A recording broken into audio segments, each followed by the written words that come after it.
تو اصل دعا کے بارے میں بتا رہا تھا کہ دعا عبادت کون سی بنتی ہے؟ جو اس عقیدہ سے ناشی ہو وہی پھر بات پہلے پہ چلی گئی، جدھر سے پھرو گے بنیاد وہاں چلی جائے گی۔ تو اب اس پہ سب متفق ہیں کہ دعا کیا ہے؟ دعا دو قسم پہ، دعا عادت اور دعا عبادت۔ تو عبادت کی ایک قسم دعا ہے۔ اب کچھ لوگ کہتے ہیں جی پکارنا اور ہے، عبادت اور ہے، پکارنا اور ہے، عبادت اور ہے۔ ہم کہتے ہیں وضاحت کرو، تو وہ کہتے ہیں غیر اللہ کو پکارنا جائز ہے لیکن غیر اللہ کی عبادت جائز نہیں۔ تو ہم کہتے ہیں کون سا پکارنا؟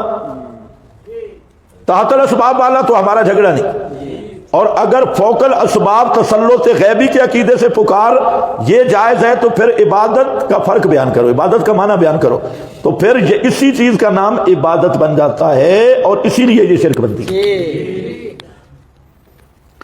آپ کے پاس جو حوالے لکھے ہیں چند ایک دیکھ لو، اور یہ حوالے میں اس بنیاد پہ آپ کو بتا رہا ہوں کہ یہ جتنے بریلر یا روافظ ہیں یا آج کل کے للڑ حضرات، وہ کہتے ہیں پکار غیر اللہ کی شرک نہیں ہے، غیر اللہ کی عبادت شرک ہے لیکن پکار غیر اللہ کی شرک۔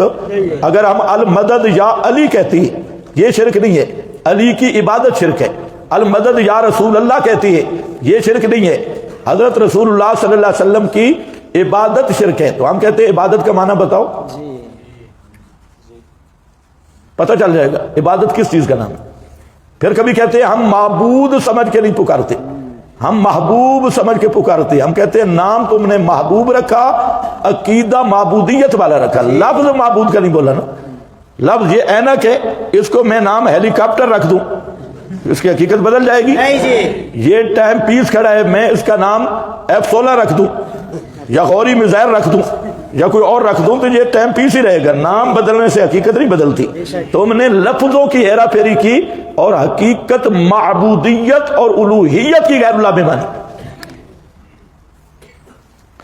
تو آپ کے پاس ہے حوالے، یہ پکار جو ہے نا یہ شرک نہیں بنتی، حالانکہ اسی عقیدہ کے ساتھ جو پکار ہے تو وہ عبادت ہے، اور عبادت غیر اللہ کی کیا بن جائے گی؟ عبادت غیر اللہ کی کیا بن جائے گی؟ شرک۔ اب یہ ہے، آپ صفحہ نمبر 27 نکالیں، آپ کس پر اب بات کر رہے ہیں یہ بھی آپ کو پتہ ہے کہ جو لوگ کہتے ہیں کہ غیر اللہ کی پکار شرک نہیں ہے، غیر اللہ کی عبادت شرک ہے۔ او بھائی یعنی وہ کیا کہنا چاہتی ہیں؟ بالکل الو میں کیا کہنا چاہتی ہیں؟ کبھی کہتے ہیں جہاں دعا یدو آئے تو اس کا معنی عبادت کر لیتی ہے، اور پھر کہتے ہیں غیر اللہ کی عبادت جو ہے وہ شرک ہے، پکار شرک نہیں، اور کبھی دعا یدو کا معنی خود عبادت کرتی ہے، یعنی بالکل خبط کا شکار ہے۔ تو اب ذرا دیکھو آیت ہے ادعوا ربکم، یہ آپ کے پاس لکھا ہے العبادت بمعنی الدعا، العبادت بمعنی الدعا، عبادت دعا کے معنی میں۔ اب اس میں قرآن پاک کی تو بہت ساری آیات ہیں، میں صرف آپ کو متوجہ کرنا چاہوں گا۔ قال ربکم ادعونی استجب لکم، ادعونی استجب لکم، آگے ان الذین یستکبرون عن دعائی یا عبادتی؟ عبادتی۔ ادعونی عن عبادتی، ادعونی ان کیا چاہیے؟ ان دعائی۔ اسی طرح ومن اضل ممن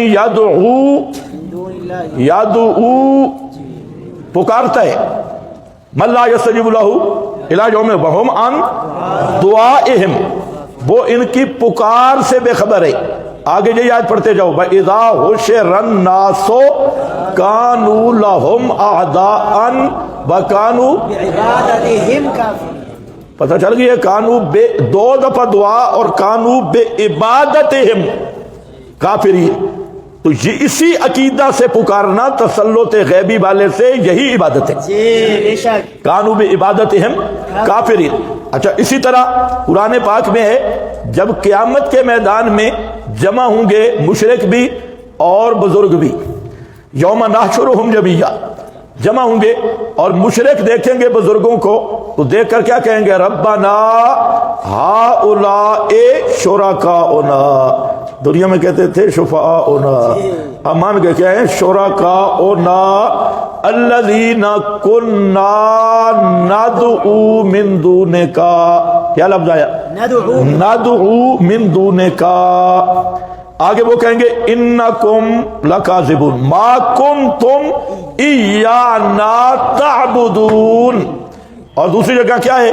با ان کننا ان عبادتکم لغافلین، ان عبادتکم، وہ تو کہے کننا ندعو، ہم انہی کو پکارتے رہے ان بزرگوں کو، تو وہ کون سی پکار تھی؟ اسی عقیدہ کے ماتا، تو جو اس عقیدہ سے پکار ہے کہ یہ ہستی ما فوق الاسباب سنتی بھی ہے اور متصرف یا غیب دان ہے، اس عقیدہ کی بیس پہ جو پکار ہے وہ پکار کیا بنے گی؟ عبادت۔ اس عقیدہ سے یا رسول اللہ کہے گا تو اس نے رسول کو الہ مانا ہے، اس عقیدہ سے یا علی کہے گا تو اس نے حضرت علی کو الہ مانا ہے۔ اگر یہ عقیدہ نہیں تو پھر اس کا حکم جدا ہے۔